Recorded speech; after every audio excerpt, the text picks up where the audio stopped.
Oh man, God almighty, man. What's up, good people? Back with a story. I got my PhD in my hand.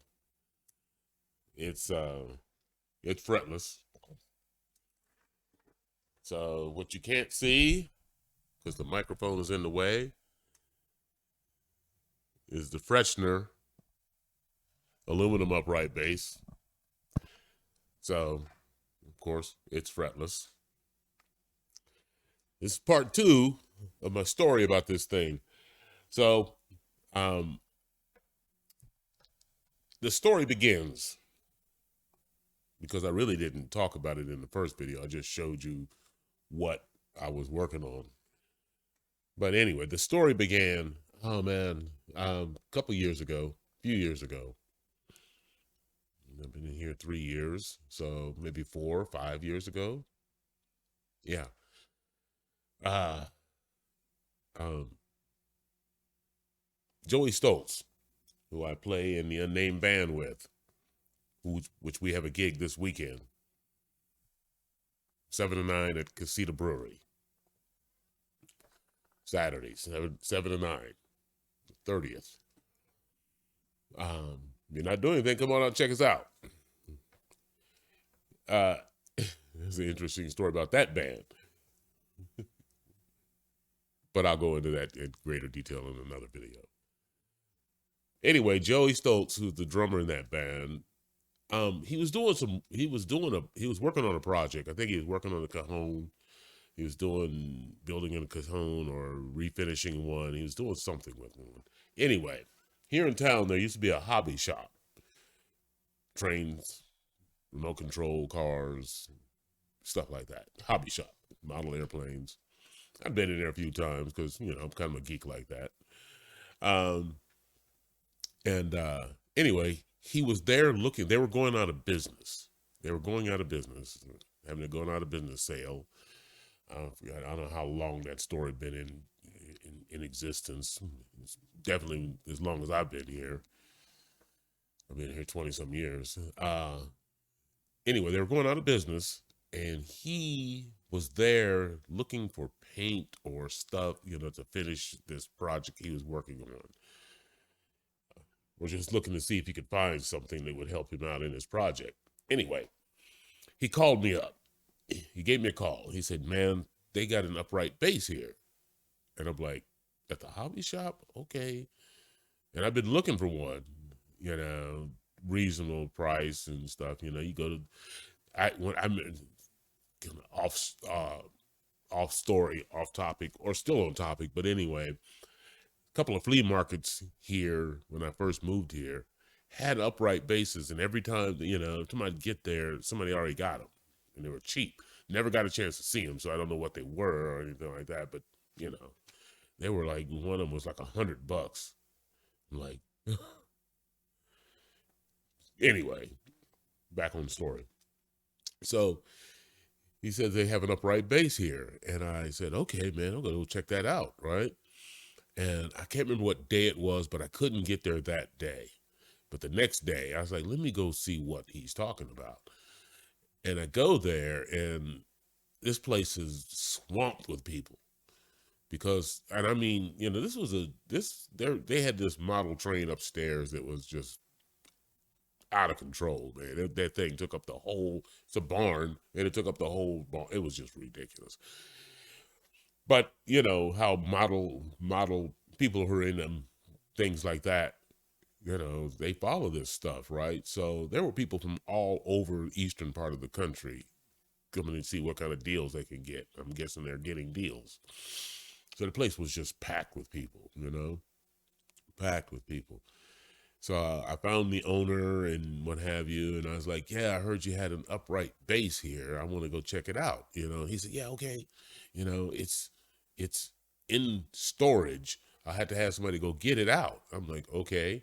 And I waited, man. I waited a while, and guys like, man, we just can't get, is there any way if you can come back the next day? I'm like, yeah, sure. I'll come back tomorrow.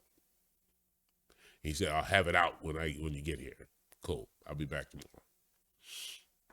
So I come back the next day. He still hadn't got it out. But he did have somebody go get it, So the guy went and got it, and he brought this thing out. Now, quick story about the Pfretzschners and Alcola upright bases. They were in the. I probably will. I'll try to link the information below, so you can read about it. But the short story is, in the early 30s, I'm guessing, there was a few instrument companies who dabbled with aluminum instruments, right?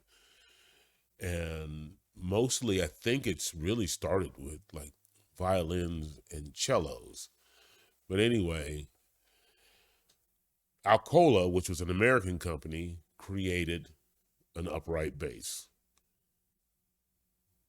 At the same time, Pfretzschner, which was a bow maker, they made bows for, about the violin family of instruments, apparently made cellos, and they made upright basses.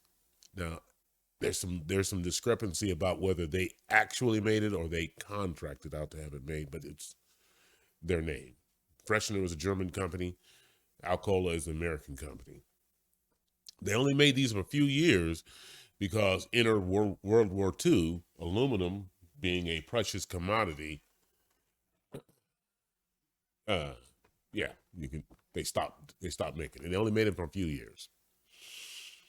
And there's not a lot of information about either one. I think there's a little bit more information about the Alcola ones than there is the Pfretzschner ones, the German ones, right? But anyway, the difference between them is the Alcola was rolled aluminum, welded together, seamlessly welded together and all that. They had aluminum necks. The neck was aluminum. The fretboard was wood, but the neck itself was aluminum. The Pfretzschner, the German company, theirs were riveted together, so they're pieces, top, bottom, side. And you can see, or rivets or screws. And, you can see the seams and all that stuff, right? And apparently, so you can imagine that the Alcola ones were a little bit heavier, apparently a lot heavier, more durable as far they were heavier because they could take a little bit more abuse. The Pfretzschners being screwed together, they were easier to work on. If you needed to take it apart, you just had to take a bunch of screws out, take the thing apart, put it back together, right? With the Alcola, once it was welded together, the only way you can get inside the thing is cut it open. And then you'd had patches and all that stuff, right? So anyway. And I think that the Pfretzschners were a little bit more, they're more produced. They produce more of those. But they're still, neither one of them, they produced a lot.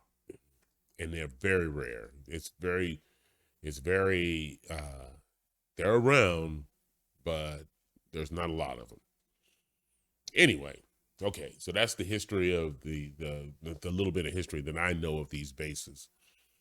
Like I said, I'm going to link below a couple of things that I found that you can read about them, but that's pretty much it. What I didn't know about Pfretzschner, what I did during the little bit of the research that I did do, is that the Pfretzschner company was a bow maker, and it seems that they're still making bows. It's still a company. Anyway, okay, so that's it. So back to this guy bringing this bass out of the where they had it. He brings it out, and they were I forgot to say that they were painted to look like wood. They have a faux, like a faux paint job, or wood paint job on them. So, and at a distance, you couldn't tell. You couldn't tell whether they were. You couldn't tell. They just thought it was just a normal upright bass till you tapped on it, and you were like, "Oh man, this thing is metal." Okay, so guy brings it out, right? He brings it out. Well, you're good. This is a 1939. I'm pretty sure that it's a 39 Pfretzschner upright bass that had the paint on it, but the paint had been is chipping away and all that stuff. It looked horrible. The thing looked like, it'd been rode hard and put away wet. People with horses know what I'm talking about. What that means. Anyway, yeah, I grew up with horses. Anyway, the thing looked like it had been beat up. But I immediately knew what it was when he brought it out. And I was like, okay, all right, Dale. I had to get my game face. I had to put my poker face on. I was like, yeah. We look at it. Inside, I'm going like, oh my God, oh my God, oh my God, oh my God, what have I got here? What have I found? So, so I had, so I was talking to the guy about it. He had no clue what this thing was, just no clue. And I'm trying to figure out, why would you have this? Well, apparently a guy traded for, that's what he told me anyway. A guy traded for, a remote control car and some cash for this thing, And I'm like, yeah, okay. The neck had been broken. It's been repaired. It's ugly, but it's functional. You can see where it had been broken. That was the only thing that I saw on it that right off the bat, other than the bridge. The bridge was like, I wish I still had it. I've got it somewhere. I can't find it. I was looking for that thing the other day. But anyway, the bridge was, curved like this, the bridge was supposed to be this way. It was curved. It had warped so bad. Well, they had this thing in a storage trailer, in a metal storage trailer for like 6 years. It just been sitting there with string tension, Because they didn't know. They had no clue, right? But I'm like, so it needs a bridge, But other than that, I could tune it up and it, you can get a sound out of it and all that, and I'm like, okay. So now, like I said, I got my game face on, I got my poker face on. I'm like trying to keep in control. I said, what are you asking for this thing, man? What do you want? Now, I'm not going to tell you what I paid for it. Let's just say that it was considerably less than what it's worth, even in that condition.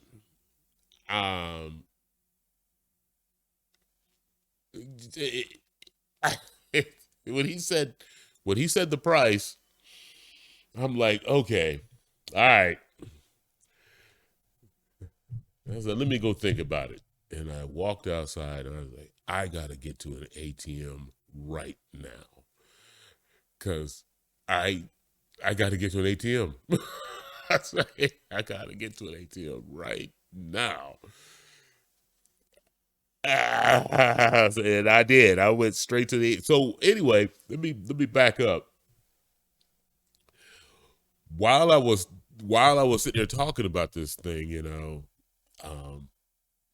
there's an urban legend about these, that they were created for the U.S. Navy or the Navy band, right? Because wood, ships, ocean, not conducive for great care of upright bases. It would just explode. So that was one of the urban legends about them. In further research, it didn't seem like it's possible that they did use them, but they were not created for that purpose. But I was telling this guy, that's, one of the stories behind him, that was one of the stories that you'd hear about him. Well, there was a guy standing there and who was there looking for, model trains and stuff, right? Who had a retired U.S. Navy hat on. This guy was listening to me talk about that. So when I got back from the ATM, this dude, I got back from the ATM. I bought the bass. I'm carrying it out to the car. I hadn't even figured out how I was gonna get this thing home. Right? I was like, if I had to walk home with it, I'm gonna walk. But anyway, I'm carrying it out to the car, and this guy with the retired Navy hat was coming across the parking lot. He was coming to buy the bass because it had Navy. He heard Navy, right? And he thought it was going to, I'm like, he was going to get that bass. And I said, too bad, too late, son. I got it now. And by this time, once I got it, I could release my poker face, right? I'm like, yeah. Anyway. So yeah, that's my Pfretzschner. Now, as you see, I've polished it and everything. I spent some time trying to get that paint and crap off and whatever. I didn't take the paint off the back. I left the paint on the back, but the front, because it's aluminum, man, I wanted to shine this thing up and see how much of a shine I can get on it, right? As far as its value, is concerned, with the faux paint, it was so chipped, it really didn't make didn't matter, because it was just, paint was just falling off of it anyway, Now, if it would have been like, pristine or whatever, I probably would have left it on there, but it's not. It wasn't. Anyway, so yeah. So I've done some work on this thing to get it to, I spent some time. Let me go grab it for you right quick. Let me go grab it.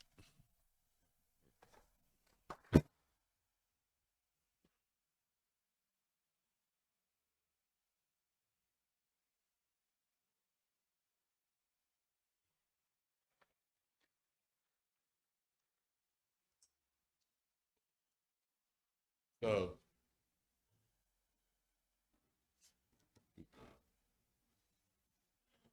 so that's how this right here, you see where it kind of looks like it was made to look wood grain, but you see how it's scratched up and everything. That's how it looked on the front, side, and back. All the way across. I mean, that's all the way. So I took all this apart. I took the neck off. Remember you saying that the Alcoa ones have aluminum necks. The Alcoa ones have aluminum necks, but the Pfretzschners have wooden necks. Now, let me give you a shot of this headstock. The scroll.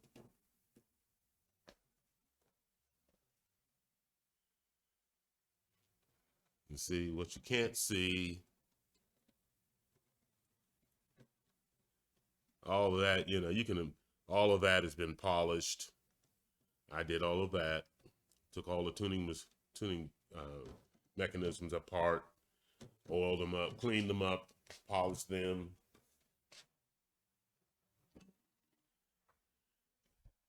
The end pin, I can't show that to you, but the end pin has a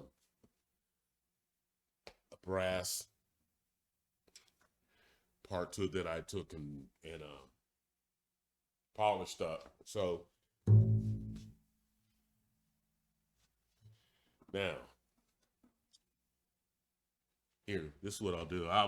I'll set up a microphone, and then I'll show you what it sounds like. Okay, so I didn't set up a microphone. I had a video. I think I did a video a couple days ago of me playing a little bit with it and stuff, right? Well, one of the problems, well, there's a couple. It's still not finished. It's nowhere near finished. Like I said, I did the bridge myself, and it's not right. It's definitely not right. I have another bridge, another blank in there that I learned a lot by trying to make that bridge.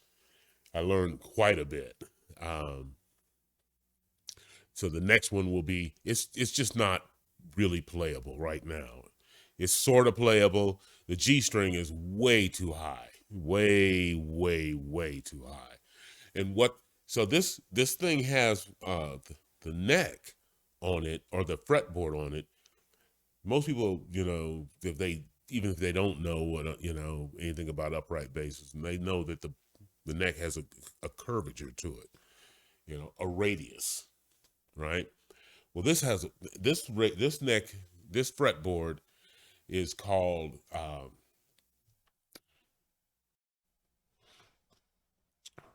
so the fretboard is a Romberg bevel, has a Romberg bevel on it, which if you upright players know what that is, right? For the layman out there, the fretboard even if you don't even know anything about upright basses or whatever, you know that they have a radius to the neck. They're not flat. They curve. Well, a Romberg bevel, it curves until it gets to the E string, and then it's a flat section on that where the E string lays. And apparently the reason for that is because I guess gut strings, to have any kind of being able to produce any kind of serious sound, had to be super big, right? And to get all that, they just fit that bevel better, made it more playable. It was created by a guy named Romberg for cellos, and then it migrated over to the upright bass and everything, right? You don't see a lot of them. You don't really see them because now with the new strings, the better strings, and when I talk about new, I'm talking about, in the last 100 years, steel strings and what have you. You don't use gut strings or anything like that much anymore. There's no need for that. I said all that to say that because the neck was broken, it's playable, but because it's broken, at some point in the future, I'm going to put a new neck on it, and a regular, non-beveled fretboard. That's what I'd like to do. That's what I'd like to do. Get this, but for the time being, though, the main thing I'm gonna do is get that bridge right. Get the bridge right, because the nut had to be redone. I shaped the nut myself and what have you, and I learned a lot in this whole process. I did, and I'm gonna get it set up where it is actually playable. I can play a few notes on it right now, but nah. No, it's work. It's work, and it shouldn't be work. The upright is a physical instrument, but it shouldn't be. I'm not trying to wrestle. This thing like that. Anyway, that's a quick story, or maybe not so quick, about my Pfretzschner 1939 Pfretzschner aluminum upright bass. It's a cool piece. It really is. Um, I'm going to get it. I really was hoping to be able to play this thing by this fall, but I don't know if that's going to happen. We'll see. Maybe if I luck out, we're in 2 weeks. We have the Whirligig Festival here in Wilson and stuff, right? So the downtown, which is where I am, will be shut down, and there'll be vendors and all that stuff. I would be really fun to go out there and just play that shiny bass on the street, throw my hat down there. Throw my hat down, yeah, hey man, kick me a couple dollars. Nah, But anyway. All right, that's it. So there'll be more updates about it as time goes on and stuff, right? I'm really working on it now. I have had put off a lot of work on it because I've been doing a lot of other things, but I'm back at working on this thing and trying to get it right. Okay, if y'all do me a solid, hit the love button, subscribe if you haven't already, and throw a comment down there. Tell me what you might like to see and stuff, right? I'm gonna be doing a couple more videos this week, and I got I might even throw something in here at the beginning of this video of this fretless, you know. All right. And with that said, you guys take care of yourselves, love one another, be safe, and I'll talk at you later. Peace. Peace. Practice.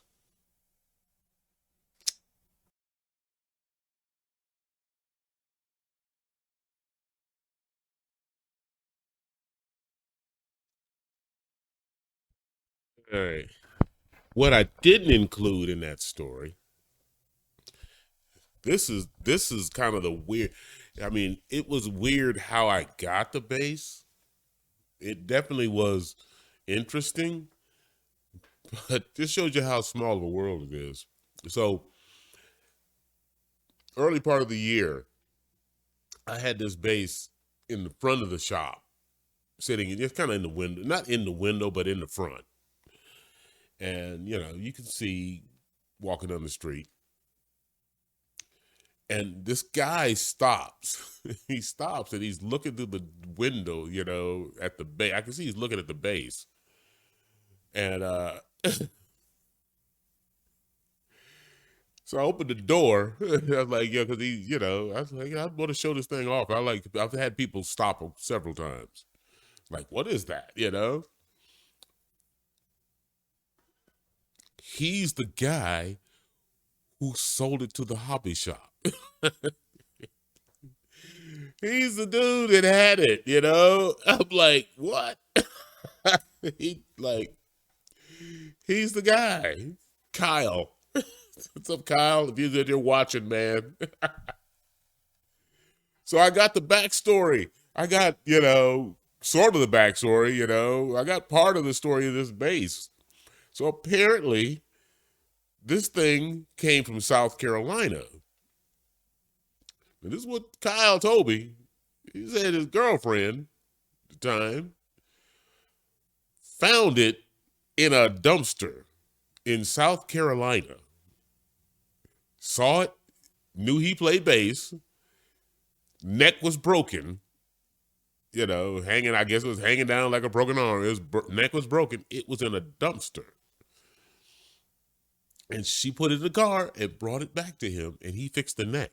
And he had it for years. You know, I'm like, what? Like, what? He's like, yeah. So that's what he told me. So that's far back on the history of that thing that I could go right there. I knew it came from South Carolina. Now, you know, it's 1939. So this thing's been around for a while, you know. Like, what? So, and she rescued it from a dumpster. Oh my God. People throw stuff away. Side story, right? I know a guy who got a Fender Rhodes. Like a 1972 or something like that. Fender Rhodes. Piano. Suitcase with the speaker and everything. From a dumpster. He saw it sitting beside a dumpster. He like, what? And he put it in the car, brought it home, plugged it in, thing came on. It worked. It needed work, but it worked. Americans, man. We'll throw some stuff away. Some of y'all know I've got two 50-inch flat screen TVs down here that were on the side of the road. I saw the guy carrying them out, putting them on the side of the road. He said, they don't work. I'm like, you mind if I take them? He's like, okay, then we throw them away. Brought them home. Amazon, it cost me $39 to fix them.